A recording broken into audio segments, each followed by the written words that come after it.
Fidèles auditeurs et auditrices de VDC News Radio, bonjour. Heureux de vous savoir nombreux chaque jour à nous écouter, vous faites bien de vous informer à la bonne source de l'info. L'éditorial de ce matin qui s'interroge sur les soutiens financiers, politiques et mystiques du pasteur Tchana Landry Tchami-Dang se sera présenté par votre humble servante, Grâce. Tout d'abord la méthodologie de levée de fonds et les soutiens ou contributions du pasteur Tchana, une anecdote. Au rebours d'un échange avec un consultant de la chaîne de radio-télévision publique camerounaise, de façon récurrente, les accointances du pasteur avec le milieu des jeux de hasard, notamment le responsable au Cameroun d'une de ces structures, comme potentiel financier de ces activités a été relevé. Il est recommandé d'achever toutes les enquêtes y afférentes, avec des preuves incontestables afin d'édifier davantage nos lecteurs. Une autre anecdote, une connaissance proche des milieux judiciaires, nous a intrigués au sujet de l'un de nos pasteurs très liquides, paraît-il, et qui sillonne les couloirs et arcanes du TPI des Kounous. Un juge lui aurait sifflé à cette connaissance, et ceci en riant, plaisanterie certainement, qu'il serait bien heureux de rencontrer ce généreux pasteur et lui permettre ainsi d'achever son chantier. De l'anecdote à des faits plus consistants. Tout le monde connaît les largesses de celui que d'aucuns ont surnommé le distributeur automatique, qui par ses actions a mis en danger les fonctions de quelques serviteurs de l'État véreux.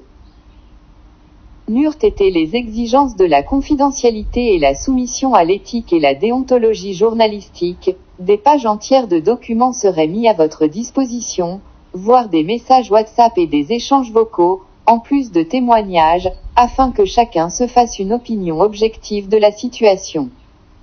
C'est connu, les principales sources de levée de fonds du clan Tchana sont évidemment issues de ses activités dans la VDC, toutes ou presque toutes proches de l'arnaque, voire du crime. Il s'est bien préparé depuis longtemps pour ces jours, la preuve cet extrait d'un responsable du service informatique à la Convention universelle rendu public dans un groupe WhatsApp. On peut lire ce qui suit. À l'époque, j'étais chef de service en charge de la saisie des enseignements à Mombo, alors PP. Pasteur Paulin me fait savoir que nous devons désormais vendre la copie numérique des enseignements à 1500 francs CFA, je lui oppose une fin de non-recevoir. L'année suivante, il crée un nouveau service avec le frère Ncebop, et depuis lors, cette activité est effective, l'argent va dans quelle caisse, eux seuls savent, fin de citation, au manque Jean-Paul. La Convention universelle de Mombo, c'était la mamelle nourricière de tous les vrais faussaires et le lieu par excellence pour lever les trésors de guerre, argent, qui circulent à flot et œuvrent pour anéantir toute stabilisation de l'œuvre de Dieu. Aussi, ne peut-on souvent logiquement expliquer la posture de certains fonctionnaires contraires à la loi et au bon sens, que par le pouvoir d'une mauvaise influence incapable, à défaut du favoritisme ou du clanisme, surtout pas de l'incompétence, car on peut toujours se référer à sa hiérarchie quand tout semble difficile.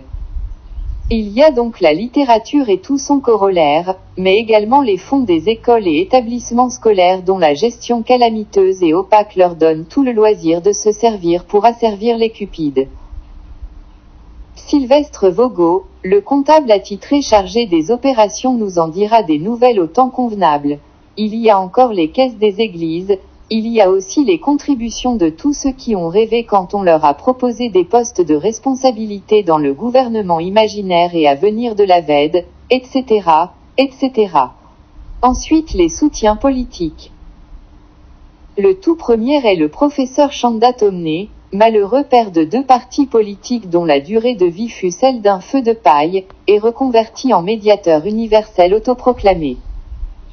Il y a quelques responsables étatiques qui ont été sensibles à la cause clanique, notamment Bamilek, confondant ou se trompant de sujet, et quelques appuis résiduels de certains transfuges occasionnels du Emerch.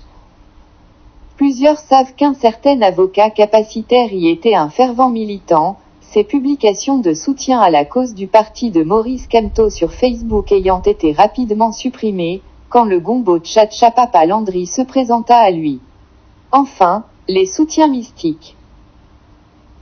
Il y a non seulement le professeur Chanda Tomné, un des fervents du Lakam, ordre mystique Bamileke, mais encore plusieurs cercles lugubres, révélés par les travaux très connus du docteur Elanga Claver, et des témoignages de plusieurs personnes vivantes.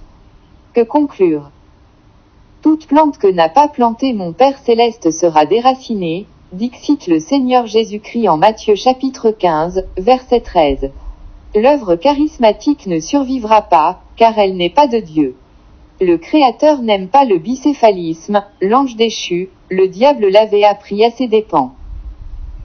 Tous les hommes et femmes qui ont participé à sa naissance et entretenant son existence de quelque façon, ceux qui ont dit généreux aujourd'hui, risquent de crier malchance demain, car dans le programme de Dieu, qui sème le vent, moissonne la tempête, Osée 8,7. C'est tout pour notre édito. Toute l'équipe de rédaction de VDC News se joint à moi pour vous souhaiter une fois de plus, une agréable journée.